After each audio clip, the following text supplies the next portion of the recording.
भाइयों और बहनों, चीन ने हिंदुस्तान के शस्त्रहीन सैनिकों की हत्या करके एक बहुत बड़ा अपराध किया है।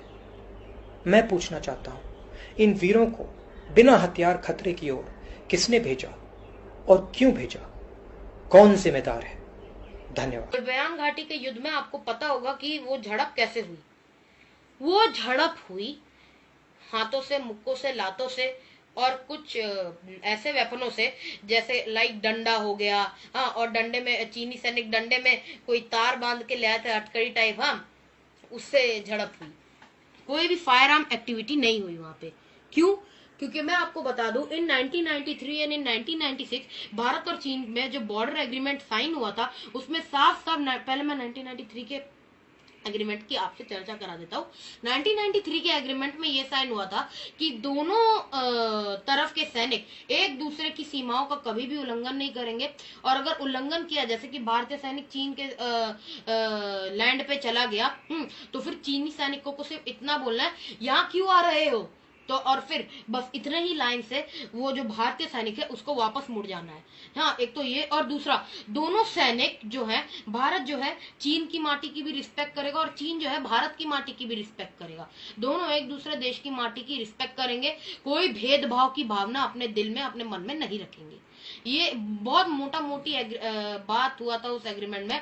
तो चलिए, हमारा जो मेन एग्रीमेंट है गलवान घाटी से जुड़ा हुआ जो एग्रीमेंट है वो है 1996 का, वो मैं आपको बता देता हूँ।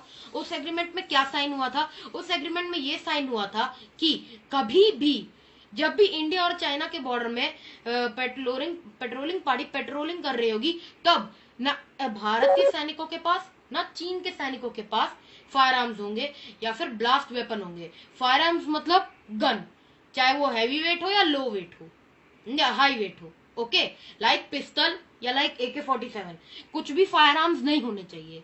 और ना ब्लास्ट वेपन लाइक ग्रेनेड, वो ऐसे करके फेंकते हैं ना, वो वाला भी नहीं होना चाहिए, ना भारतीय सैनिकों के पास ना चीन के सैनिकों के पास।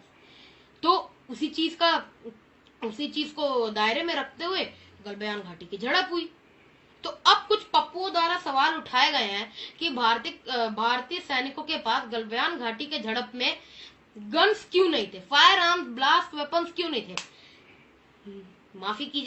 माफी चाहता हूं कि मैं 13 साल का हूं और 50 साल उम्र वाली बातें करता हूं, लेकिन आप खुद बताइए, हमारे देश में एक नागरिक है जो 50 साल का होके 10 साल की बातें करता है, तो अब मेरा तो फर्ज बन जाता है कि मैं 13 साल का होके 50 साल की बातें करूं। क्यों? तो बस आज मैं वही बातें कर रहा हूं। देखिए, अच्छा, और ये जो एग्रीमेंट साइन हुआ, ये जिस समय एग्रीमेंट साइन हुआ, भारत में रूलिंग पार्टी कौन थी? भारत में रूलिंग पार्टी थी SD देवगौड़ा की। वही SD देवगौड़ा जो अपने सपने में भी सो जाते थे, आप सबको मालूम होगा।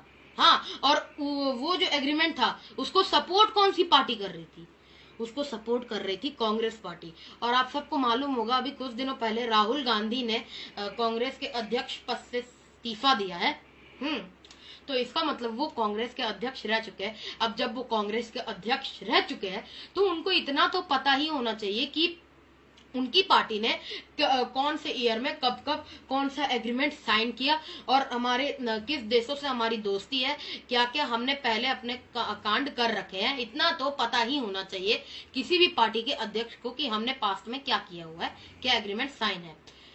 अब 1996 का जो एग्रीमेंट था वो कांग्रेस सरकार द्वारा ही सपोर्टेड किया जा रहा था SD देवगौड़ा को।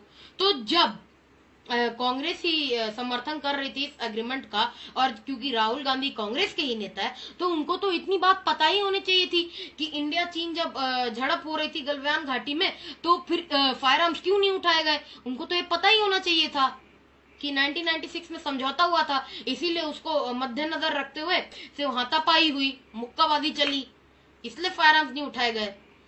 ये अगर यही देश का हाल रहेगा, ऐसे ही नेता आते रहेंगे ना, तो मैं बता रहा हूँ देश का फ्यूचर जो है पूरा का पूरा नाली में जा रहा है, कचड़े में।